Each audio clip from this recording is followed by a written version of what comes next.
नमस्कार, आप देख रहे हैं मुद्दा और मैं हूं आपके साथ नेहा दुबे। आज कोरोना के बीच पूरी दुनिया मजदूर दिवस मना रही है। भारत में भी आज मजदूरों की लगन और मेहनत को सलाम किया जा रहा है, लेकिन आज की परिस्थितियों ने देश भर के मजदूरों को बेचैन कर दिया है। घर से दूर शहरों में रोजी रोटी की तलाश में पहुंचे मजदूर आज लॉकडाउन की वजह से विषम परिस्थितियों में अपनी झुग्गियों में कैद है, लेकिन पेट की भूख ने अब उनके मन से कोरोना के खौफ को खत्म कर दिया है और वे किसी भी स्थिति में अपने घर यानी अपने गृह राज्य में पहुंचना चाहते हैं। देश भर में फंसे मजदूरों को उनके घरों तक पहुंचाने के लिए गृह मंत्रालय ने गाइडलाइन भी जारी कर दी है और राज्य सरकारों ने इस मजदूरों को उनके गृह जिले तक पहुंचाने की पहल भी कर दी है। लेकिन बड़ा सवाल तो यही है कि क्या आजादी के 72 साल बाद भी देश के मजदूर इतने बेबस और मजबूर बने हुए हैं कि उन्हें दर दर की ठोकरें खानी पड़ती? एक रिपोर्ट देखिए।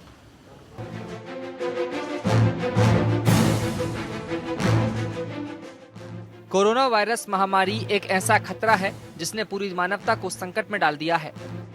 कब, कहां, कैसे कोरोना वायरस अटैक कर दे कहा नहीं जा सकता।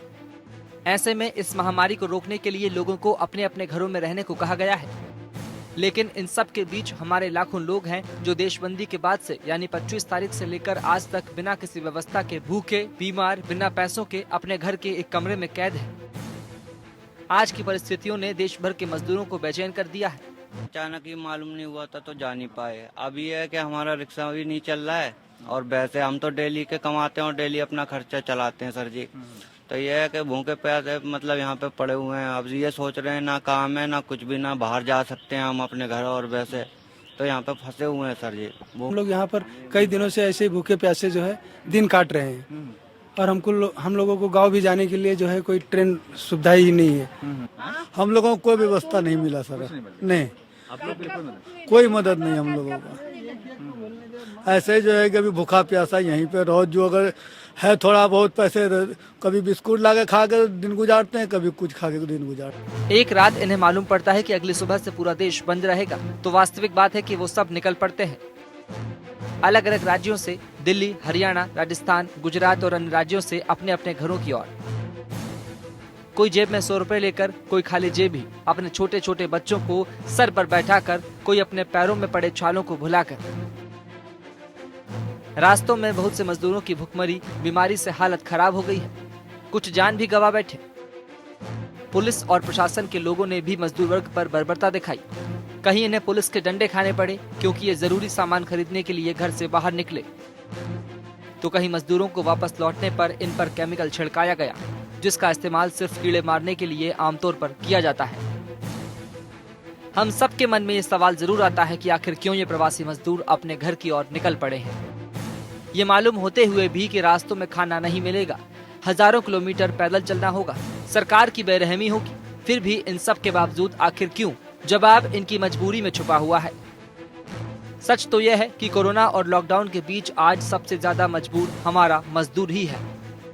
लॉकडाउन में सभी दिक्कतें हैं, काम धंधा सब बंद है, घर की भी चिंता रहती है, पता नहीं वहाँ क्या हालात होंगे। रिक्शा सब बंद हो गया, खाने पीने की जो मिलता है तो खाने मिलता है। हमारा बच्चा सब कान रहा खाने के वास्ते। रोजी रोटी की खातिर अपना घर छोड़कर प्रदेश में छोटी छोटी नौकरी और मजदूरी करना इनकी मजबूरी है। मजदूरी की बड़ी तादाद रोटी की खातिर दिल्ली, मुंबई, गुजरात, पंजाब और हरियाणा समेत कई राज्यों का रुख कर रहे हैं, लेकिन यहाँ उन्हें 2 जून की रोटी और घर भेजने के लिए चंद पैसे तो मिल जाते हैं, लेकिन यहाँ बेहद ही संघर्षपूर्ण जिंदगी जीनी पड़ती है। यहाँ उन्हें कमरे में गुजारा करना पड़ता है। आपको जानकर हैरत होगी कि एक छोटे से कमरे में 10 से 15 लोगों को रहना पड़ता है। कभी कभी तो यह तादाद और भी बढ़ जाती है। अब आप कल्पना कीजिए कि एक कमरे में इतने सारे लोग किस तरह से जिंदगी जीते होंगे। सामान्य दिनों में तो दिन भर बाहर ही निकल जाता है और रात सिर्फ सोने के लिए ही अपनी झुग्गियों में ये मजदूर आते हैं, लेकिन अब लॉकडाउन की वजह से पिछले 25 मार्च से ही ये अपने घरों में कैद है। 25 मार्च से एक कमरे में 10 से 15 लोग दिन रात कैसे रहते होंगे, कैसे खाना पीना करते होंगे। ये दिहाड़ी मजदूर रोज कमाते और उसी पैसे से रोज खाते हैं। अब जबकि लॉकडाउन है तो आमदनी का जरिया भी खत्म है, खाने को पैसे नहीं है, उस पर मकान मालिक का किराया देने का दबाव। भले ही सरकारें मजदूरों को राशन देने का दावा कर रही हो, इसके लिए योजनाएं भी बनी हैं, फंड भी जारी हुआ है, लेकिन जमीनी हकीकत उतनी असरदार नहीं है जितना सरकारें रोज मीडिया के जरिए दावा करती हैं। जो वादा कर रहे हैं तो वो पूरा कीजिए। हमारा बोलने का मतलब है हम गरीब है तो हमको जब आपने बोला है तो हमको दीजिए। तो हम अगर आप नहीं देंगे तो हम कहाँ जाएंगे? अगर घर तक हमारे कोई चीज आ रहा है, राशन मिल रहा है, तो हम क्यों बाहर निकलेंगे? क्यों हम भूखमरी के लिए लड़ाई लड़ने के लिए बाहर जाएंगे? छोटे छोटे बच्चे हैं, कहाँ जाएंगे लेके? लॉकडाउन के बीच देश भर में लाखों मजदूर भूखे प्यासे और अपने भविष्य के प्रति अनिश्चित शहरों में फंसे हुए हैं। ऐसे में वे किसी भी कीमत पर अपने घरों में पहुंचना चाहते हैं। अपनी मिट्टी से सबको उम्मीद होती है। उम्मीद रहती है कि शायद शहर का कॉन्ट्रैक्टर या फैक्ट्री मालिक पैसा दे या ना दे, लेकिन गांव का पड़ोसी जरूर 2 मुट्ठी चावल दे देगा। शहर में रहने के लिए मकान मालिक को किराया देना पड़ता है, लेकिन अपने घर पहुंचकर वो किराए की चिंता से मुक्त हो सकेगा। शायद यही उम्मीद इन मजबूर मजदूरों की थी, वरना इतनी बड़ी कोरोना महामारी के वक्त जब लोग किसी को छूने से डर रहे हैं तो ये लाखों हजारों की तादाद में बस स्टैंडों पर खड़े नहीं मिलते। सैकड़ों हजारों किलोमीटर दूर अपने घरों के लिए पैदल नहीं निकल गए होते। Bureau report, APN। जी हाँ, तो आज कोरोना के बीच जब पूरी दुनिया मजदूर दिवस मना रही है, आज भी मजदूरों की लगन और मेहनत को सलाम किया जा रहा है। लेकिन सवाल ऐसे में ये है कि 72 साल बाद देश बदल गया, लेकिन मजदूरों की हालत क्यों नहीं बदली? इस पे आज हम तफसील से चर्चा करेंगे। हमारे साथ खास मेहमान मौजूद हैं, उनसे आपका तारुफ करा देते हैं। हमारे साथ राजू शेट्टी जी हैं, जो कि अध्यक्ष है स्वाभिमानी शेतकारी संगठन के। बहुत स्वागत है आपका राजू जी। अतुल कुमार अंजान जी हमारे साथ हैं, वरिष्ठ नेता हैं CPI के। बहुत स्वागत है आपका अतुल जी। आकाश जिंदल जी हमारे साथ है, अर्थशास्त्री हैं। बहुत स्वागत है आकाश जी। और साथ ही साथ आनंद साहू जी हमारे साथ जुड़ गए हैं, BJP के नेता हैं। आनंद जी, बहुत स्वागत है आपका। इस कार्यक्रम के हम शुरुआत करेंगे, लेकिन सबसे पहला सवाल मेरा राजू जी आपसे है, क्योंकि किस तरह से इसे देखा जाए, 72 साल हो गए हैं देश को आजाद हुए, मजदूरों की हालत आज भी जस की तस बनी हुई है। अगर 4 दिन का भी लॉकडाउन हुआ तो उनके सामने रोजी रोटी का संकट आ गया। ये संकट आ गया कि कैसे अपना पेट पालें, कैसे परिवार का पेट पालें। तो ये समझ से परे है कि आखिर मजदूरों की हालत कैसे सुधरेगी? जी हाँ, ये सच है कि मजदूरों की हालत बहुत बुरी है, और खास करके इस लॉकडाउन में सबसे ज्यादा मुश्किलें जो मजदूर है, खास करके बाहर से जो आए हुए जो माइग्रेटेड मजदूर है, उनकी हालत बहुत गंभीर है। उनको बहुत ज्यादा तकलीफ हो रही है। महाराष्ट्र की बात करें तो महाराष्ट्र में गन्ना काटने वाले जो मजदूर है, वो तकरीबन 1.5 लाख मजदूर यही पश्चिमी महाराष्ट्र में फंसे हुए थे। 1 महीना तक फंसे हुए थे, और ना उनको कुछ रहने के लिए जगह थी, और बीच में बारिश आया, बारिश में उनका सब कपड़े भीग गए। बहुत मुश्किलें। मराठवाड़े के तकरीबन 1300 मजदूर तमिलनाडु में फंस गए, गन्ना काटने के लिए गए थे, वो वहां फंस गए हैं। बीच में आपने सुना होगा कि मुंबई में जो एक ऐसी न्यूज आ गई कि रेल शुरू होने वाली है, और तकरीबन 10-15 हजार मजदूर बांद्रा स्टेशन पे इकट्ठा हुए थे। इसका मतलब ये है कि ये सारे लोग जो आज लॉकडाउन में फंसे हुए हैं, भूखे पैसे हैं। कई लोग कई सैकड़ों किलोमीटर दूर पैदल जाने की कोशिश कर रहे हैं। पुलिस उनको डरा रही है, धमका रही है, और खाने को कुछ नहीं मिल रही है, और सरकार क्रूरता से पेश आ रही है। ना उनको कोई सुविधा मिलती है, ना उनको कोई मदद करता है, और ना उनको अपने घर जाने के लिए परमिशन मिलती है। ये हालत इन सब मजदूरों की हो चुकी है। बिल्कुल, हालत बहुत ज्यादा खराब है। लेकिन ऐसे में अतुल कुमार जी, सवाल इस बात को लेकर भी है, क्योंकि सरकार की तरफ से तमाम दावे, तमाम वायदे किए गए, और ये भी कहा गया कि जो मजदूर है उनको खाना दिया जाएगा, राशन दिया जाएगा। राज्य सरकारों की तरफ से तमाम दावे और तमाम वायदे किए गए, संगठनों की तरफ से, जो कि सामाजिक संगठन है उनकी तरफ से। लेकिन जो असलियत है वो इससे बहुत दूर है। जो मजदूर है उनको राशन नहीं मिल पा रहा है। एक सर्वे की रिपोर्ट बताती है कि 96 यानी कि 96% मजदूरों को राशन नहीं मिला है, जो कि वाकई अपने आप में कई सवाल खड़े करता है कि एक तरफ हम 40 दिनों का लॉकडाउन लगा रहे हैं, दूसरी तरफ मजदूर जिनके सामने रोजी रोटी का संकट तो है ही, और साथ ही साथ ये भी संकट है कि वो रहे कैसे। नेहा जी, आपने बहुत सही प्रश्न उठाया है। देश एक अभूतपूर्व संकट के दौर से गुजर रहा है। ये संकट किसी एक ने लाया नहीं है, ये अंतर्राष्ट्रीय संकट है। मैं बहुत ज्यादा इस पर राजनीति तो नहीं करना चाहता, लेकिन ये सच है कि ये संकट ने हमारे देश की जो है एक तस्वीर सामने रख दी। इस तरह की आपदा में क्या हम निपट सकते हैं, क्या हम लड़ सकते हैं? इतना बड़ा देश, आप ठीक कह रहे, 72 साल के बाद, आजादी के बाद भी हमारा नेशनल डिजास्टर एजेंसियां हैं, सब कुछ है, इतने संसाधन हमारे पास हैं, दुनिया की सबसे बड़ी तीसरी शक्ति है हमारे पास, डॉक्टर्स की और साइंटिस्टों की इतनी बड़ी फौज है हमारे पास, इतनी बड़ी मजदूरों की फौज है, टेक्नीशियंस की फौज है, और उससे भी ज्यादा बड़ी बात यह है कि हमारे देश में 56 करोड़ लोग गरीबी की रेखा के नीचे सिसक कर जी रहे हैं, जो मजदूर हैं। आज भी हमारे देश के अंदर कोई श्रम कानूनों को हम लागू नहीं कर पाए। इंटरनेशनल लेबर ऑर्गेनाइजेशन ILO कहता है, आज सारी दुनिया में, सबसे पहले तो मैं आपके इस चैनल के माध्यम से, APN के माध्यम से देश भर के सभी कमेरों को, मेहनत कशों को, खेत खलिहान में जो मजदूरी करते हैं, छोटे मझोले सीमांत किसान, जो संगठित और असंगठित मजदूर हैं, उन सबको सलाम और क्रांतिकारी अभिनंदन पेश करता हूं, क्योंकि आज का दिन उनके त्योहार का दिन है। दुनिया में सिर्फ 7 देश या 8 देश हैं जिसमें ये अंतर्राष्ट्रीय मजदूर दिवस नहीं मनाया जाता। वो है कनाडा और अमेरिका। वहां सितंबर के पहले हफ्ते में जो पहला सोमवार होता है, वहां अंतर्राष्ट्रीय मजदूर दिवस मनाया जाता है। लेकिन आज दुनिया भर के लोग मना रहे हैं, वहां पब्लिक हॉलिडे है, छुट्टी है। भारत में अभी भी हम पब्लिक हॉलिडे नहीं मना पाए, इसको सार्वजनिक छुट्टी नहीं बना पाए।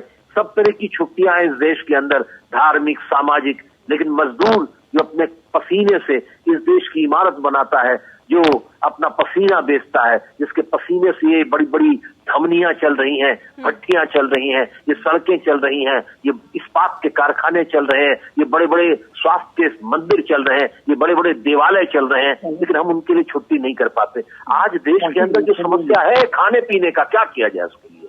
सरकार करने की कोशिश करिए, हमारा स्ट्रक्चर ही नहीं है था, हम स्ट्रक्चर ही नहीं बना पाए, हम खाली नारों की खेती में फंस गए। और मैं आपसे कहूं, आपने ठीक कहा, 96-94% मजदूर परेशान है।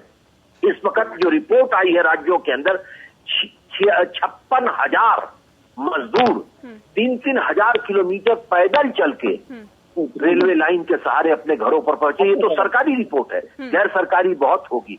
अब क्या किया जाए?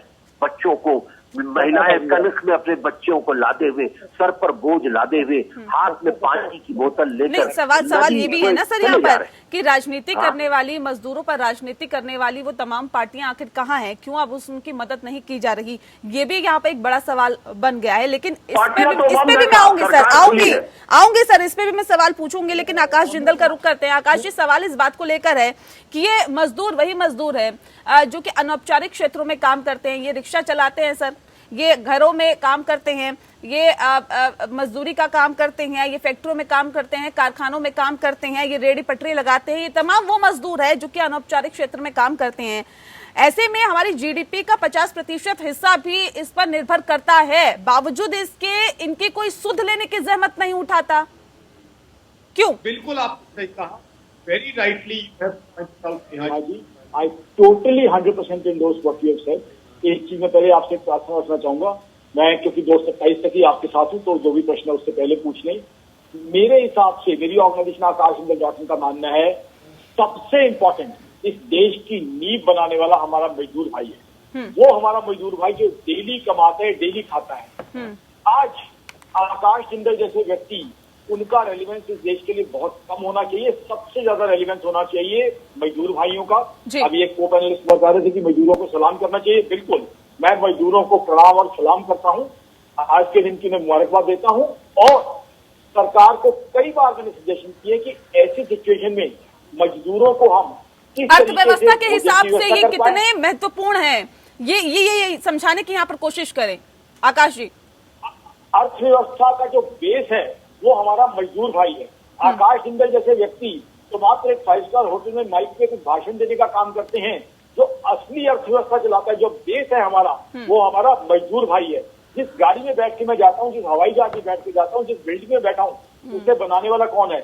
मजदूर है हमारा। तो मेरे हिसाब से हमारा वो मजदूर भाई, चाहे रिक्शा चलाता है, चाहे सामान उठाता है, चाहे कंस्ट्रक्शन करता है, वो अर्थव्यवस्था का बेस है। और जितनी भी इकोनॉमिक प्लानिंग होती है, मेरी ऑर्गेनाइजेशन आकाश जिंदल का मानना है मजदूरों को एंगल में रख के, मजदूरों को सेंटर स्टेज में रख के होनी चाहिए।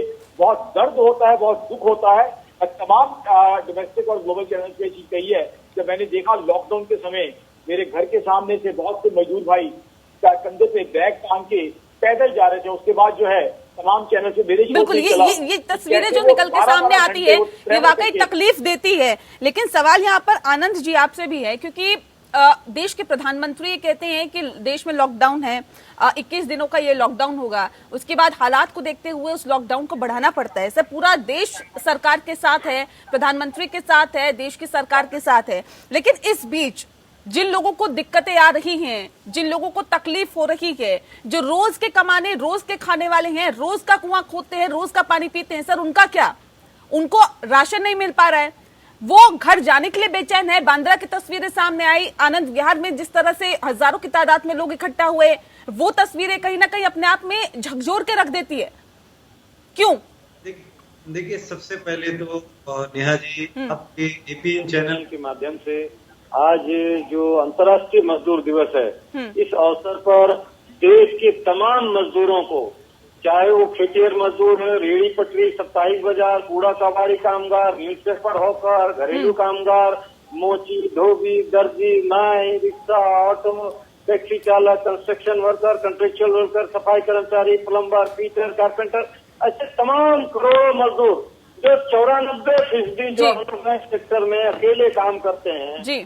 उसके अलावा मात्र 6% है जो ऑर्गेनाइज सेक्टर में है, जिसको कि आप कह सकते हैं कि असंगठित कामगारों का सबसे बड़ा कंट्रीब्यूशन अगर भारत को निर्माण करने में, मैं तो यह कहता हूं कि भारत के को विश्व भर के देशों के समकक्ष लाकर खड़ा करने का जो योगदान और बलिदान, आजादी की लड़ाई में जितने लोगों ने बलिदान दिया उससे ज्यादा भारत के निर्माण में हमारे असंगठित मजदूरों ने, कोई एसी बनाते हुए, कोई खेत में काम करते हुए, तो कोई बिल्डिंग बनाते हुए अपने जान गंवा दिए, चाहे कोई ट्रांसपोर्ट वर्क काम का, ड्राइवरी काम करते हुए।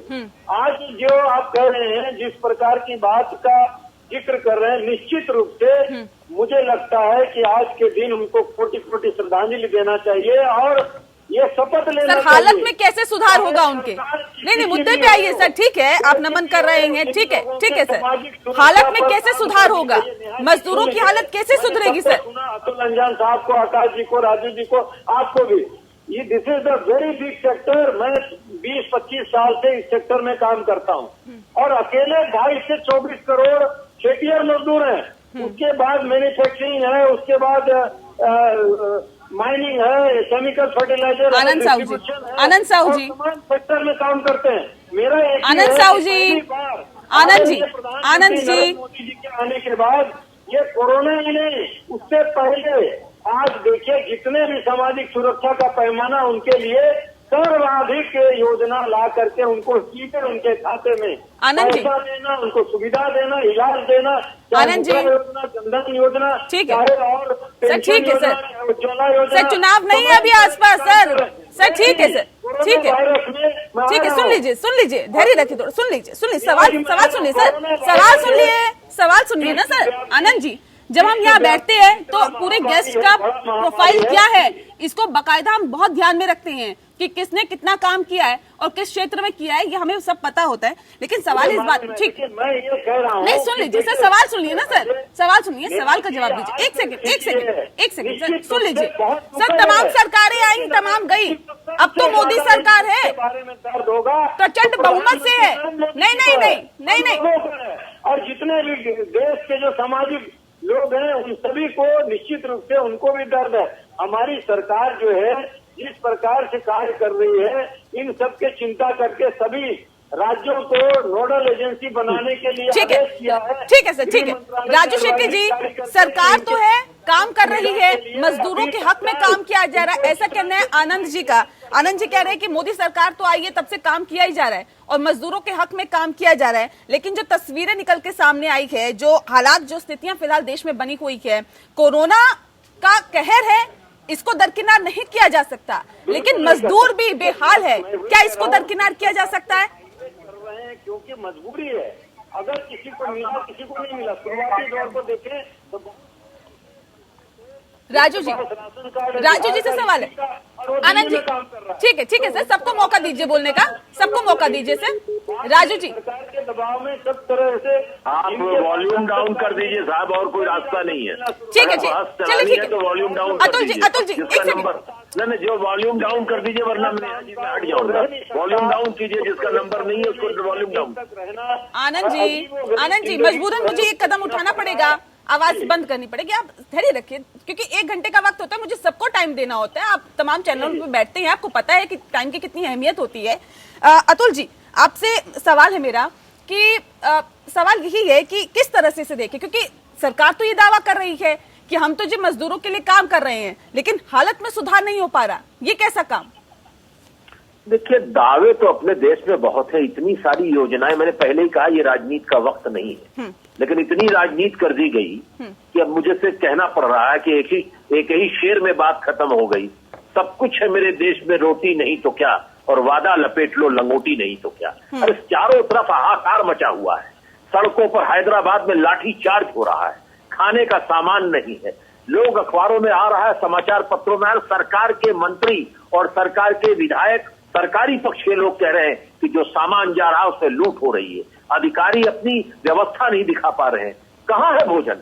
वो कह रहे हैं कि 253 लाख मीट्रिक टन हमारे पास जमा है। कहाँ है वो? ये अगर चावल है तो चावल अगर है तो चावल के चलते लोग नहीं मिल रहा, भूख से मर रहे हैं। ये सारा का सारा झारखंड का एरिया, पूर्वी उत्तर प्रदेश के एरिया में और बिहार के एरिया में, इधर कुछ इलाका जो है मध्य प्रदेश का है, मिल ही नहीं रहा है। और लाखों टन चावल शराब की फैक्ट्रियों को दिया जा रहा है कि आप एथेनॉल बनाइए। एथेनॉल की क्या जरूरत है? ये एथेनॉल से काम नहीं चलेगा। मेरा निवेदन है कि सारे चावल गरीब लोगों में बांट दिया जाए। अभी एथेनॉल की कोई जरूरत नहीं है। नीति निर्माता लोग, चाहे किसी राज्य की सरकार कैसी हो, कोई एथेनॉल बनाने की जरूरत नहीं है।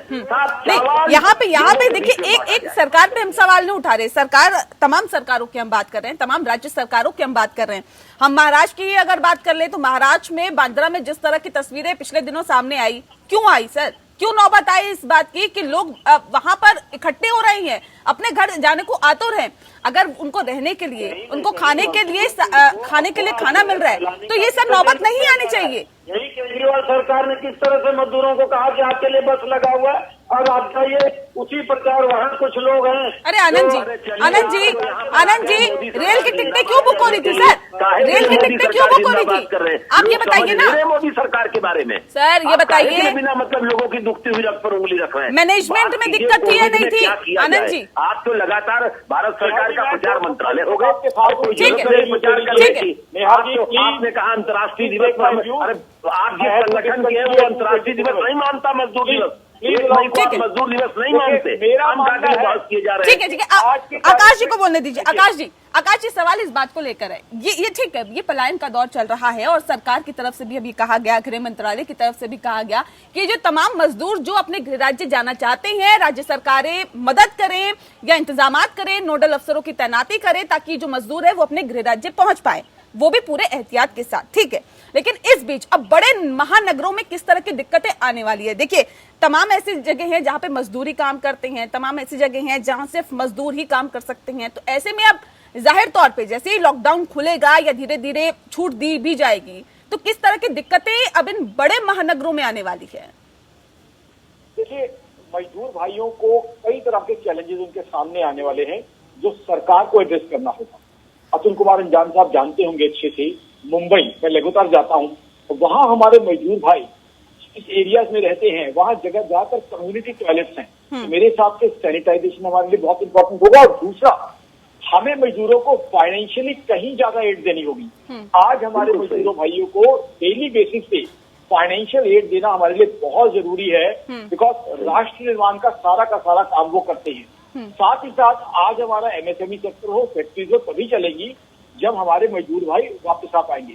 तो सबसे पहले तो हमें इस तरीके से प्लान करना है, मजदूर भाइयों से कम्युनिकेट करके, उनके नेताओं के साथ डायलॉग एस्टेब्लिश करके कि कैसे लॉकडाउन खुलने के बाद उनको हम वापस ला सकते हैं, कैसे उनको इंडस्ट्रीज चलाने की दिशा में काम कर सकते हैं, कैसे जो लॉकडाउन का समय रहा उनको सरकार कंपनसेट करे। मेरी organisation Akash Indal dot in का मानना है कि हर मजदूर भाई को डेली के 500 रुपए कम से कम सरकार की तरफ से मिलने चाहिए, ताकि उनकी जो रोजी रोटी का नुकसान हुआ है मजदूर भाइयों की, उसको हम कंपनसेट करें और उससे डिमांड बढ़ेगी, इकोनॉमी भी चलेगी। दूसरा जो है उनका रिहेबिलिटेशन, और जो उनके सामने प्रैक्टिकल समस्याएं जैसे कम्युनिटी टॉयलेट्स हो गई, या काम पे जाने की समस्या है, या जैसे धारावी जैसे क्षेत्र में 3-3 फुट की गलियां हैं, उसके लिए मजदूर भाइयों और उनके नेताओं के साथ बैठ के इस तरीके से प्लानिंग की जाए कि वो वेल सैनिटाइज एटमोस्फेयर में काम कर सकें, उनकी कमाई है, और इकोनॉमी को भी ओपन अप किया जाए। इस समस्या का जो सबसे बड़ा इम्पैक्ट पड़ा है, सबसे बड़ा नेगेटिव इम्पैक्ट पड़ा है, वो मजदूर भाइयों पे पड़ा है। और मैं एक और कहना चाहता हूँ, मजदूर भाइयों को हेल्प करने के लिए अगर आकाश जिंदल जैसे व्यक्तियों से ज्यादा टैक्स दिया जाता है तो वो भी लिया जाए, बिकॉज मजदूर भाई हमारे लिए बहुत ज्यादा इंपॉर्टेंट है। आकाश जिंदल अगर किसी गाड़ी में बैठ के 5 स्टार होटल में भाषण देने जाता है तो वो गाड़ी मजदूर ने बनाई है, वो 5 स्टार होटल मजदूर ने बनाया है, उस गाड़ी को चलाने वाला मेरा ड्राइवर भाई मजदूर है। तो आई थिंक मजदूरों को दोबारा मैं रिट्रेट करता हूँ, सलाम करता हूँ, सैल्यूट करता हूँ, और मजदूरों के लिए फाइनेंशियल पैकेज कहीं ज्यादा बहुत बड़ा निकाला जाए। प्रधानमंत्री मोदी साहब बहुत अच्छा काम कर रहे हैं और अच्छे तरीके से देश को चलाने का प्रयास कर रहे हैं, but we need much more. This is what I want. ठीक है, राजू जी हमारे साथ जुड़े हुए हैं। राजू जी, सवाल इस बात को लेकर है कि अगर हम सरकार की बातों पर ध्यान दें तो जाहिर तौर पे राजू जी से हम बात करेंगे, लेकिन इससे पहले हम आपको बता दें कि सरकार की बातों पे अगर हम ध्यान दें, सरकार का ये कहना है, प्रधानमंत्री का ये कहना था कि भाई आप उन लोगों को तनख्वाह दे जो वाकई आपके पास काम कर रहे हैं, तो इस लॉकडाउन के बीच में उनकी सैलरी ना काटें, उनको प्रॉपर आप सैलरी देते रहें। लेकिन बावजूद इसके बहुत सारे ऐसे संगठन हैं जहां पर लोगों को सैलरी नहीं मिल पा रही है। आज कोरोना के बीच पूरी दुनिया में मजदूर दिवस मनाया जा रहा है और ऐसे में भारत में भी आज मजदूरों की लगन और मेहनत को सलाम किया जा रहा है, जिस पर हम लगातार चर्चा कर रहे हैं कि अपने खून पसीने को त्यागते हुए ये मेहनत करने वाले जो मजदूर हैं उनकी आखिर सुध क्यों नहीं ली जा रही है। इस पे हम लगातार चर्चा कर रहे हैं। खास मेहमान हमारे साथ लगातार मौजूद है अतुल कुमार अंजान जी। सवाल मेरा आपसे है, क्योंकि सरकार ने तो ये कह दिया था कि जो लोग काम कर रहे हैं, जो मजदूर काम कर रहे हैं, जो एम्प्लॉयज काम कर रहे हैं, उनको तनख्वाह वो संस्था दे जहां पे वो काम कर रहे हैं। बावजूद इसके उनको तनख्वाह नहीं मिली, राशन नहीं मिल पा रहा है, तनख्वाह नहीं मिल पा रही है, मकान मालिक जो है वो लगातार किराया मांग रहा है। सर, इस स्थिति में आखिर मजदूर अपने सर पर गठरी लेकर पैदल ही ना निकले तो क्या करे? नेहा जी, बहुत सही प्रश्न है और आपने स्वयं प्रश्न भी कर दिया और उत्तर भी दे दिया।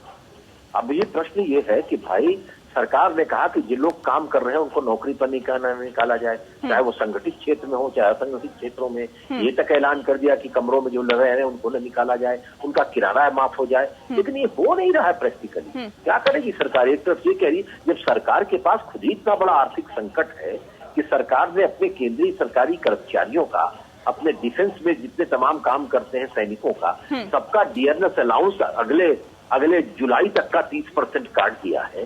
आर्थिक संकट जबरदस्त है। राज्यों की तमाम जीएसटी के पैसे बड़ी देर से बांटे गए, जो अभी ड्यू है एक ही दिया गया है। नहीं मालूम है भाई, बात साफ है कि जब उत्पादन नहीं होगा और लोगों के हाथ में आशा, जिंदल जी ठीक कह रहे थे हमारे मित्र, कि जब लोगों के अंदर खरीद शक्ति नहीं होगी तो फैक्ट्री का माल खरीदेगा कौन? और जब फैक्ट्री का माल कोई खरीदेगा नहीं तो जीएसटी आएगा कहाँ? और जब जीएसटी आएगा नहीं केंद्रीय पात्र, राज्यों को मिलेगा कैसा? एक अभूतपूर्व संकट है। ये आज का संकट नहीं है, ये संकट पिछले 6-7 महीनों से देश की अर्थव्यवस्था में एक गंभीर मोड़ लेकर के चला आया और अब कोरोना ने उसमें कोड़ में खाज की तरह का काम कर दिया है। अगर देश की अर्थव्यवस्था को सुधारना है तो ये जो माइग्रेंट वर्कर्स है, ये जो खेत मजदूर है, छोटा मझोला किसान है, ये रेहड़ी वाला है, ये गांव के स्लम्स में रहता है, जो शहरों के स्लम्स में रहता है, इन सब के हाथ में खरीद शक्ति लानी पड़ेगी और वो खरीद शक्ति का चलिए, ये तो मजदूरों की बात हुई, लेकिन चलिए प्रदीप गुप्ता जी भी हमारे साथ जुड़ गए हैं। प्रदीप गुप्ता जी, बहुत स्वागत है आपका, आप ट्रेड एक्सपर्ट है। प्रदीप जी, यहाँ ये भी समझाने की कोशिश करें, ठीक है, मजदूरों की हम बात उठा रहे हैं, मजदूरों को तनख्वाह मिलनी चाहिए, उनकी जो आमदनी है वो होनी चाहिए, लेकिन ऐसे में उन उद्योग धंधों का क्या जो खुद अब अस्तित्व में नहीं है, वो कैसे उन मजदूरों को पैसा दे? सरकार ने तो कह दिया है कि आप पैसा दीजिए, आप तनख्वाह दीजिए, लेकिन सर वो कैसे दे? ये भी तो समस्या है ना। जी, बहुत बड़ा सवाल आपने करा। बड़ी समस्या ये है कि सरकार कैसे कार्यान्वित हो। आज देखिए 4 करोड़ लोग हिंदुस्तान के अंदर, अब आंकड़े की बात करेंगे तो 4 करोड़ लोग केवल कंस्ट्रक्शन में लगे पड़े हैं, जो मजदूर हैं हमारे देश और सबसे ज्यादा मजदूर यूपी से आते हैं, उसके बाद बिहार से, फिर आंध्र प्रदेश से आते हैं। तो हमें ये देखना पड़ेगा कि इतने बड़ा एरिया जो एनसीआर में काम कर रहा था, जो कंस्ट्रक्शन वर्क में लगा हुआ था, जो रियल एस्टेट में लगा हुआ था, और जो घरों में काम करने वाले मजदूर थे, अब इनको अगर एक साथ इतनी बड़ी समस्या सरकार के सामने भी आ रही है और मजदूरों के सामने भी आ रही है, हम एक ही सवाल करेंगे तो हमारी समस्या का सोल्यूशन नहीं होगा। कि सरकार ने, हमने इस बात की अपने संगठनों में भी आवाज उठाई थी कि हम कहाँ से दे पाएंगे, आज हमारी अपनी इनकम नहीं है, आज जो सब फैक्ट्रियां बंद पड़ी हैं, सारे सेक्टर बंद पड़े हैं, तो हम किस तरीके से उनको हम इतना ज्यादा हम वो कर पाएंगे। सरकार को हमारी बार बार आर्थिक पैकेज की मांग रही सरकार से कि सरकार आर्थिक पैकेज दे, सरकार कोई ना कोई ऐसी चीज करे, हमारे को रियायत करे, कोई हमें बिजली आज सस्ती हो रही है पूरे देश के अंदर, बिजली में रियायत करे सरकार इस टाइम में हमें। चलो अगर आर्थिक पैकेज नहीं दे पाई सरकार, तो कहीं ना कहीं जो और क्षेत्र है चेन को तो कहीं ना सरकार कहीं के राहत हाथ में है। पहुंचाने की जरूरत है। इस वक्त हमारे साथ तपन सेन जी भी जुड़ गए हैं, भारतीय ट्रेड यूनियन के महासचिव है। बहुत स्वागत है आपका तपन जी। मैं आपके पास आऊंगी, लेकिन उससे पहले रुक करती हूँ आनंद जी का। आनंद जी, सवाल इस बात को लेकर है कि ये दरअसल एक पूरी चेन है, वहां आपको कहीं ना कहीं राहत देने की जरूरत है। अब जैसे कि प्रदीप जी कह रहे हैं कि जब हमें राहत मिलेगी, हमें आर्थिक पैकेज मिलेगा, तभी तो हम मजदूरों को देंगे। हमारा अगर संगठन मजबूत होगा तभी तो हम मजदूरों तक पैसा पहुंचाएंगे। सर, यहाँ पे तो पूरी चेन एक दूसरे से जुड़ी हुई है। यहाँ अगर मजदूरों तक राहत पहुंचानी है तो आपको ऊपर पैसा भेजना होगा, देना होगा। तो कैसे इसको ठीक किया जाएगा, क्योंकि 72 साल हो गए देश को आजाद हुए, आज भी हालत जस की तस है मजदूरों की। देखिए नेहा जी, सबसे पहले तो मैं बताना चाहूंगा कि आदरणीय प्रधानमंत्री नरेंद्र मोदी जी ने पहले ही एक नया बहुत बड़ा स्टेप लेते हुए 1,70,000 गरीबों का, जो श्रमिकों का कल्याण के लिए सीधे सभी देशवासी जितने भी हैं, जो गरीबी तबका है, उनको कल्याण के लिए राज्यों में और सभी जगह पैसा भेज दिया। और इतना ही नहीं, उसके बाद मैं बता रहा हूँ आपको, 17 से 18,000 करोड़ जो कृषि मजदूर हैं, जो छोटे छोटे किसान हैं, जिनको खेती करने के लिए भी पैसा नहीं होता है और कई बार उनको अपने अनाजों को भी समेटने तक का व्यवस्था करने के लिए पैसा नहीं होता है, तो उन सबको भी राहत के रूप में इसमें पैसा जो है उनके खाते में सीधे तौर पर पहुंचा दिया गया। उसके बाद 30,000 करीब 600 करोड़ मनरेगा के जो मजदूर, जो 12 करोड़ मजदूर हैं, उन मजदूरों को उनके खाते में पैसा जाए, उसके लिए जैसे भी जो हमारे माइग्रेटेड वर्कर हैं, चाहे कोई भी वर्कर है, जो मनरेगा में उनका लिस्ट बना हुआ है, खाता खुला हुआ है। नहीं, वो जो मदद दी गई है सर, क्या वो काफी है? क्या वो काफी है? चलिए रुक करते हैं तपन जी का। तपन जी, मजदूरों को राहत देने के लिए तमाम तरह की घोषणाएं की गई, तमाम राहत देने की बात आनंद जी भी करते हुए दिखाई दे रहे हैं, लेकिन क्या वो काफी है? ठीक है, हम बोल रहा हूँ, लेकिन आनंद जी को तो रोकने के लिए बोलिए। जी आनंद जी, तपन जी को बोलने दीजिए। ठीक है, ठीक है, आनंद जी आएंगे आपके पास। सर आएंगे तपन जी। आप 1,70,000 करोड़ का पैकेज जो गिना रहा है, इसी में सरकारी भंडारा से पैसा दिया 79,000 करोड़ डायरेक्टली नए पैकेज के रूप में। आनंद जी थोड़ा सा धैर्य रखिए ना सर, धैर्य रखिए सर, थोड़ा सा आएंगे आपके पास सर। आनंद जी आएंगे। अरे वॉल्यूम कम कर दीजिए, नहीं तो हम भी तपन जी हम ज्वाइन नहीं करने दीजिए का शो पे। निश्चित रूप से सबको बंद कर दीजिए ना भाई, अंदर नेहा जी बंद कर दीजिए, उनका वॉल्यूम डाउन करिए। मैं पीसीआर से अनुरोध करूंगी कि इनकी आवाज थोड़ी सी डाउन कर दीजिए। ठीक है, डाउन कर दीजिए, थोड़ी नहीं, हमेशा डाउन की, जिसका समय है तपन जी रखिए अपनी बात। डाउन कीजिए, तपन जी रखिए अपनी बात। बात यह है, जो 1,70,000 करोड़ का जो पैकेज का बात अभी गिना रहा है, इसी में पुराना जो स्कीम है, जो चुनाव का समय ऐलान किया था, तब कोरोना कुछ नहीं था, कोई स्कीम को भी इसका अंदर पैकेजिंग कर दिया है। हालत में हकीकत में 1,70,000 करोड़ नहीं, टोटल पैकेज कुल मिला के 79,000 करोड़ है, और इसका भी 40% तक ऐलान होने का 1 महीना करीब बीत गया, अभी तक बेनिफिशियरी के पास नहीं पहुंचा है। हम दावे के साथ बोल सकता है। बात ये है, तो ये तो सिर्फ मीडिया में भाषण से तो बात नहीं बनेगा, राशन मिलना चाहिए। अभी तक सरकारी एफसीआई का गोडाउन में 77 मिलियन टन खाद्य शस्य मौजूद है। ये जनता के पास जाने का बदल में इसमें इथानॉल बनाने का बात सोच रहा है सरकार। ये जो इंसेंसिटिव अप्रोच है, इसी के चलते ही ये अर्थनीति चंगा नहीं हो सकता है। हमारे अर्थनीतिक स्थिति जो ढीलेपन में गया है, ये कोरोना का पहले से ही गया। और ये कोरोना का पहले से जो गया है, इसका मेन कारण जो दूसरा एक साथी बताया, जो लोगों को हाथ में खरीदने का कैपेसिटी डाउन होते गया, और इसी के ऊपर हुआ कहे देश के जो कानून है आम मजदूरों को रोजगार को निश्चित करने के लिए, वो कानून भी उल्लंघन होते गया मालिक लोगों ने, और सरकार के जो तंत्र इसको एनफोर्स करना है वो उसको मदद करने गया। कुल मिला के गरीबी इस भयानक स्टेज में पहुंचा जो उपभोक्ता का बाजार छोटा होते गया, और सरकारी रिपोर्ट के अनुसार ही हमारे देश में रूरल कंजम्पशन एक्सपेंडिचर भी 7% गिर गया। ये भयानक स्थिति है, पिछले 40 साल में कभी नहीं हुआ।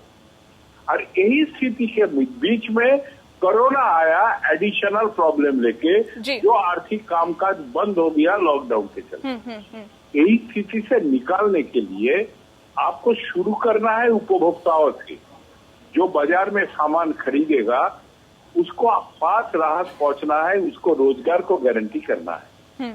ये सरकार ने 2-2-3-3 डायरेक्शन दिया।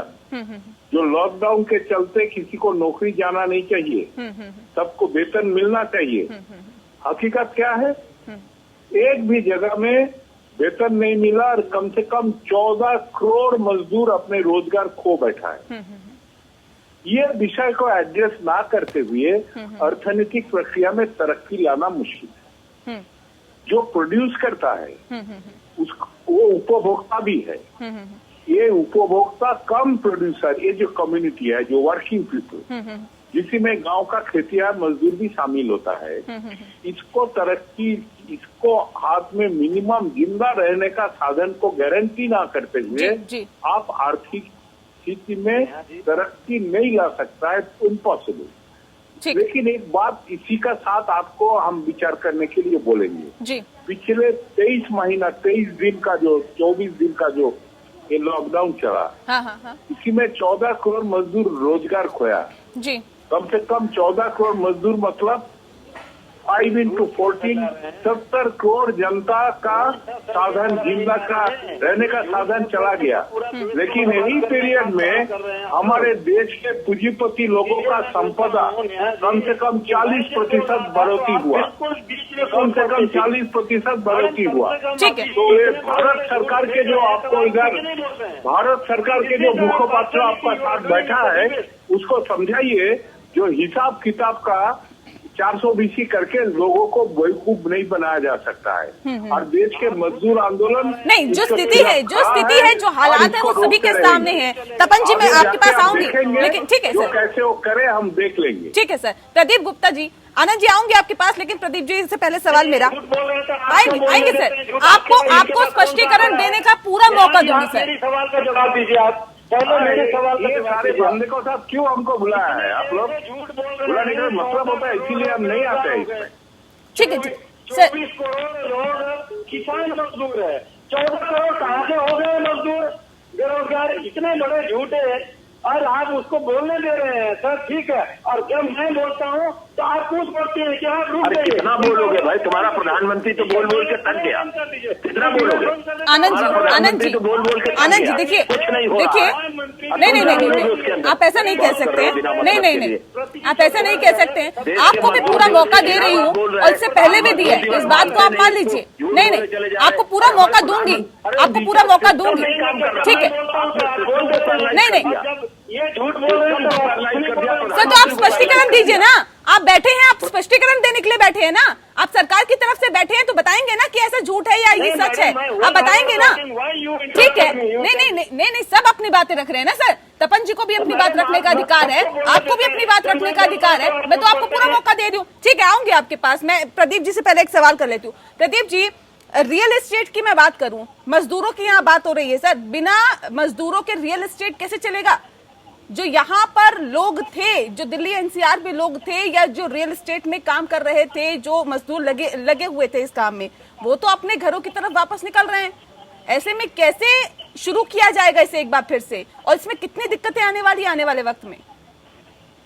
देखिए नेहा जी, पहले तो मैं कहना चाहूंगा कि अभी तपन जी ने जो आंकड़ा दिया ना 14 करोड़ का आंकड़ा, वो गलत आंकड़ा दिया है।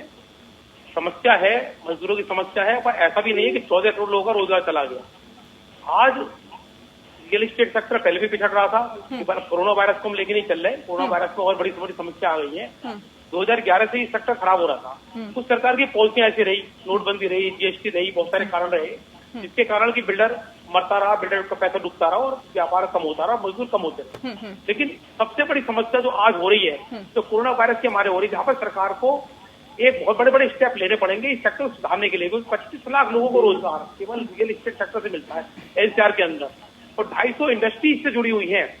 रियल एस्टेट सेक्टर सबसे बड़ा सेक्टर है, रोटी कपड़ा मकान जो कहते हैं ना, तो मकान वाला सेक्टर सबसे बड़ा है। सबसे ज्यादा पैसा सरकार को इससे आता है, चाहे इनकम टैक्स के माध्यम से, चाहे टीडीएस के माध्यम से, चाहे आरएसटी के माध्यम से। तो सरकार को इस सेक्टर में विशेष ध्यान देना पड़ेगा। सरकार ने रेरा कानून बनाया, उसके अंदर बिल्डर का ध्यान रखा नहीं है। तो मेरा मानना ये है कि आज सरकार को इस प्रकार की योजनाएं लानी पड़ेंगी। देखिए, गवर्नमेंट एजेंसी मकान नहीं बना पाती, ये सबने देख लिया। जब से देश हमारा आजाद हुआ है, प्राइवेट सेक्टर से ही देश का विकास हुआ है। तो प्राइवेट सेक्टर को बढ़ावा देने के लिए कितनी मुश्किलें आने वाली है सर, मुद्दे पे आइए, कितनी मुश्किलें आने वाली है? बिना मजदूरों के कैसे होगा काम? यहाँ जी मजदूर वापस जा चुके हैं। योगी जी मजदूर बुला रहे हैं, बिना मजदूरों के कैसे आप कल्पना कर लोगे? जब मजदूर होंगे ही नहीं तो इतना बड़ा सेक्टर बिना मजदूरों के नहीं कर सकता। कोई मकान, कोई बिल्डिंग, कोई भूमि की खुदाई, कोई भी काम मजदूरों बिल्कुल नहीं हो सकता। ठीक है आनंद जी, आनंद जी मैं आ रही हूँ आपके पास। सवाल ये भी है कि दरअसल योगी आदित्यनाथ ने जैसे एक पहल की है, वाकई सराहनीय है। 5 लाख मजदूरों को मनरेगा के तहत काम देने की उन्होंने बात कही है, ताकि जो लोग हैं वो पलायन को मजबूर ना हो, वो एक राज्य से दूसरे राज्य में खाने कमाने के लिए ना जाए, उनको यहाँ पर ही यूपी में ही उनको रोजगार मिले। तो ऐसे में सरकारें लगातार काम कर रही है। लेकिन सवाल मेरा ये है कि सर देखिए, आज तो मोदी सरकार है, इससे पहले भी तमाम सरकारें रही है, लेकिन सवाल उन पे भी खड़े होते हैं। हम आपकी सरकार पे सवाल नहीं खड़े कर रहे हैं सर, हम तो मजदूरों की कंडीशन, जो उनकी स्थिति है, उस पर सवाल खड़े कर रहे हैं। सवाल ये है कि आज भी स्थिति जस की तस है, ये क्यों? सरकारें तो काम कर रही है। देखिए नेहा जी, मुझे लगता है कि जिस प्रकार से जो आजादी के बाद मजदूरों का अगर आप देखेंगे तो शोषण हुआ, लगातार ठेका प्रथा बढ़ते गया, और ठेका प्रथा के कारण बिचौलिए ज्यादा होते हैं। आज आप देखेंगे कॉन्ट्रेक्चुअल वर्कर, भारत में 80% वर्कर जो है कॉन्ट्रेक्चुअल वर्कर हैं। कहीं मजदूर जाता है दिल्ली में काम करने के लिए, वो कोई ठेकेदार के बीच में जाता है, ठेकेदार कहीं काम में लगाता है। आज वो ठेकेदार जो है, वो उसको जो ऑनर जो काम करा रहा था, वो बोला कि ठेकेदार को कि आज तुम मजदूर अपना तुम्हारा ले जाओ, हमारा अभी काम बंद है। अब ये जो है ठेकेदार जो है, उसका न रहने का, न खाने का, न कोई उचित प्रबंध, और पूरा पैसा भी उसको मिलना चाहिए, वो भी नहीं मिलता। इन सभी विषयों पर रिफॉर्म, बड़े बड़े रिफॉर्म हो रहे हैं। लेकिन मुझे लगता है जिस प्रकार से जो आपने अभी कहा कि योगी आदित्यनाथ जी 5 करोड़ 5 लाख उनको रोजगार दे रहे हैं, 5 लाख जो भी आपने कहा। लेकिन मैं ये कह रहा हूँ, ये केवल योगी जी नहीं, पूरे देश के मनरेगा वर्करों, जो 12 करोड़ मजदूर मनरेगा वर्कर हैं, उन सभी मनरेगा वर्करों को सीधे तौर पर उनको मिनिमम रोजगार मिले, इसके लिए सभी राज्यों को 20,600 करोड़ केंद्र सरकार ने ऑलरेडी अभी 1 हफ्ता पहले सभी राज्यों को भेज दिया। अब ये देखना है कि राज्य सरकार कितने अच्छे ढंग से इन मजदूरों को रोजगार देती है। बिल्कुल, यहाँ पर देखिए, न सिर्फ केंद्र सरकार का बल्कि राज्य सरकारों का भी अपना अपना कर्तव्य बनता है। लेकिन एक सवाल, ठीक है सर, इधर उधर बाएं दाएं नहीं करना पड़े। जी, ठीक है सर। दूसरा, ठीक है, दूसरा मेरा ये है जी कि देखिए नेहा जी, ये मजदूर केवल ये माइग्रेटिंग वर्कर की बात नहीं है। आज आप देखेंगे जो फैक्ट्री वर्कर हैं, जो परमानेंट यहाँ वो अपना रेंट हाउस लेके रह रहे थे, अब वो रेंट हाउस में रह रहे थे, वो एकदम से गांव में भी उसका कोई व्यवस्था नहीं है। तो मुझे लगता है कि सरकार जो फैक्ट्री चल सकती है, जो चाहे उत्पादन का है, चाहे डिस्ट्रीब्यूशन का है, चाहे सर्विस सेक्टर है, चाहे और कोई भी सेक्टर का है, वो सारे वर्कर को किसी भी कीमत पर उनको काम में लौटने का, उनको तमाम व्यवस्था दे करके, वो सिक्योरिटी जो भी हेल्थ सिक्योरिटी है, सब तरह का चीजों को ध्यान में रख के खाने पीने का, रहने का उचित प्रबंध करके इसको सर्विस को इनिशिएट करना चाहिए, चालू करना चाहिए। ठीक है, जिससे कि गाड़ी जो है जीडीपी ग्रोथ भी ठीक है सर, ठीक है अतुल जी, ठीक है सर, आएंगे आपके पास, आएंगे दोबारा, आएंगे आपके पास, आपको पूरा और मौका देंगे बोलने का। लेकिन अतुल जी से मेरा सवाल है, अतुल जी जैसा कि हम राज्य सरकारों की भी बात कर रहे थे, अभी आनंद जी भी बात कर रहे थे, राज्य सरकारों की सवाल इस बात को लेकर है कि ठीक है केंद्र सरकार अपने स्तर पर काम कर रही है, लेकिन क्या राज्य सरकारों का कर्तव्य नहीं है, क्या उनकी जिम्मेदारी नहीं बनती है कि वो भी इनिशिएटिव लेकर मजदूरों के हक में उनके लिए आगे बढ़कर काम करें? क्या उनका कर्तव्य नहीं बनता? योगी आदित्यनाथ ने अगर काम किया है या फिर ये कह रहे हैं कि 5 लाख मजदूरों को मनरेगा के तहत रोजगार दिया जाएगा, तो क्या और तमाम सरकारों को नहीं आगे आना चाहिए? अरे भाई दिया जाएगा ना, दिया तो नहीं गया ना, दिया जाएगा, बड़ी अच्छी अच्छी बातें हैं, बहुत समझ, अभी हमने बहुत सारी बात, मैं पीआईबी नहीं हूँ भारत सरकार का, और मैं आपसे ये कहना चाहता हूँ कि ये सारे के सारे जो लेबर की सवाल उठ रहे हैं, पिछले कुछ 3-4 वर्षों में जितने प्रगतिशील कानून थे जिनसे लेबर की कुछ हिफाजत होती थी, सारी लेबर लॉस को बदल डाला गया। हायर एंड फायर, ये कॉन्ट्रैक्टर कहाँ से आ गए, ये कॉन्ट्रैक्टर कहाँ से आ गए? सबसे ज्यादा कॉन्ट्रैक्टर इसी दौर के अंदर आए। हायर, अरे छोड़िए ना भारत सर, अरे चुप रहोगे भाई थोड़ी देर के लिए कि नहीं रहोगे? आनंद जी अब सुन लीजिए, देखिए जब आप बोल रहे थे तो कोई एक सेकंड सर, एक सेकंड आनंद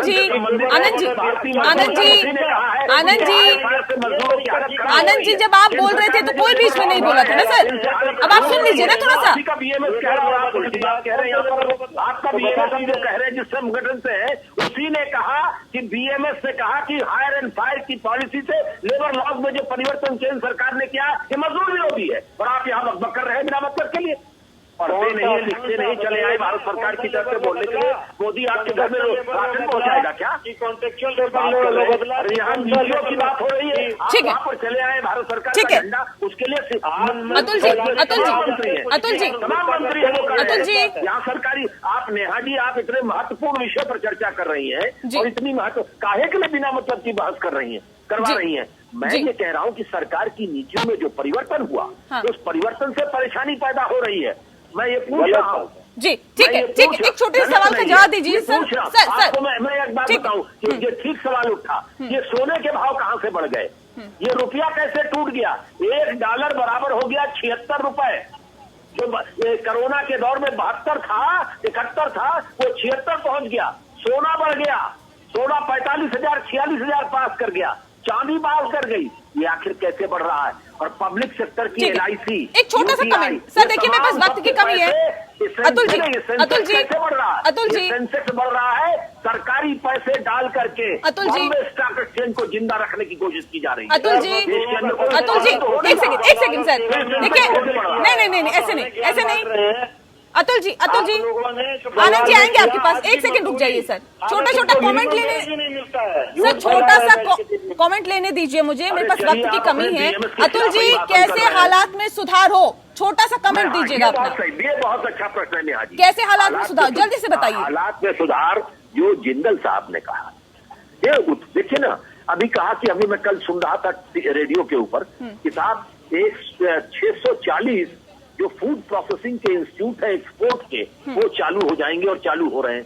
कौन आपका एक्सपोर्ट करने लेने वाला है? सारी दुनिया में तो मंदी छाई हुई है। सवाल है कि भारत में ही जो भारत का इतना बड़ा उत्पादक जो हमारा मजदूर है, हमारा खेतिहर मजदूर है, छोटा मझोला किसान है, यही हिंदुस्तान का सबसे बड़ा उपभोक्ता है। इसके हाथ की खरीद शक्ति को बढ़ाओ, तब कल कारखाने के अंदर उत्पादित माल बिकने का रास्ता होगा। तभी ट्रेडर्स जो हमारे हैं, इन ट्रेडर्स को जो 2%, 2.5%, 3% के कमीशन पर बेचते हैं, इनके यहाँ काम करने वाले को जब इनकी बिक्री बढ़ेगी। ठीक है सर, ठीक है, मुझे प्रदीप जी से कमेंट ले लीजिए। ठीक है प्रदीप जी, कैसे हालात में सुधार हो सर?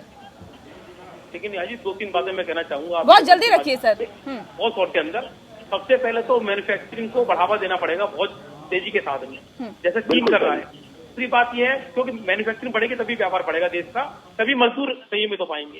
दूसरी बात यह है कि जो इंडस्ट्री है, छोटी इंडस्ट्री है, स्मॉल स्केल है या बिल्डर है, इनको कम रेट का पैसा मिलता है बाजार के अंदर क्योंकि काम कर सके। क्योंकि इस समय कोरोना वायरस के चक्कर में हर व्यापारी परेशान है, हर मैन्युफैक्चरर परेशान है, हर बिल्डर परेशान है। तीसरी बात ये, सरकार को पॉलिसियां बहुत अच्छी बनानी पड़ेगी, बहुत आसान पॉलिसियां।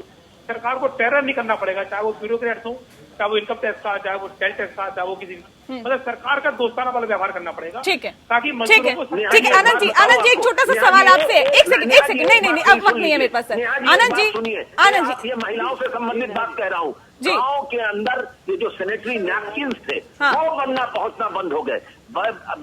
चेन्नई के अंदर पोर्ट के ऊपर 50 कंटेनर पड़े हैं। ठीक है, उसका रॉ मटेरियल। ठीक है सर, ठीक है सर। आनंद जी, आपसे सवाल है मेरा, क्या उम्मीद की जाए, क्योंकि 72 सालों में जो नहीं हुआ, क्या उम्मीद की जाए कि आने वाले वक्त में होगा? अब बेहतरी के दिन आएंगे मजदूरों के? देखिए नेहा जी, जल्दी से जवाब दीजिएगा। जी, सबसे बड़ा जो है, अगर आप इमीडिएट अगर आप कहेंगे तो मैं मानता हूं कि कृषि क्षेत्र के जो कामगार हैं उनको इमीडिएट रिलीफ मिलना चाहिए, उसके लिए सरकार काम करे। दूसरा जो कंस्ट्रक्शन वर्कर है और कंस्ट्रक्शन इंफ्रास्ट्रक्चर है, इंक्लूडिंग रोड एंड बिल्डिंग, उस सेक्टर को पूरी तरह से रिवाइव करना पड़ेगा। और तीसरा एमएसएमई जो है, जो छोटे छोटे जो इंडस्ट्री है, एमएसएमई में इंक्लूडिंग ऑटोमोबाइल सेक्टर है, उसको इमीडिएट रिवाइव करना पड़ेगा। और चौथा जो है फाइनेंशियल सेक्टर। आप देखिए, चलिए, करना तो बहुत कुछ पड़ेगा, लेकिन सरकार से सर बहुत सारी उम्मीदें हैं और उम्मीद करते हैं कि जल्द ही सरकार इस पे काम भी करेगी और इसके नतीजे भी निकल के सामने आएंगे। बहुत शुक्रिया आप सभी मेहमानों का हमारे साथ इस खास चर्चा में शामिल होने के लिए। इसी के साथ मुद्दा में इतना ही। नमस्कार।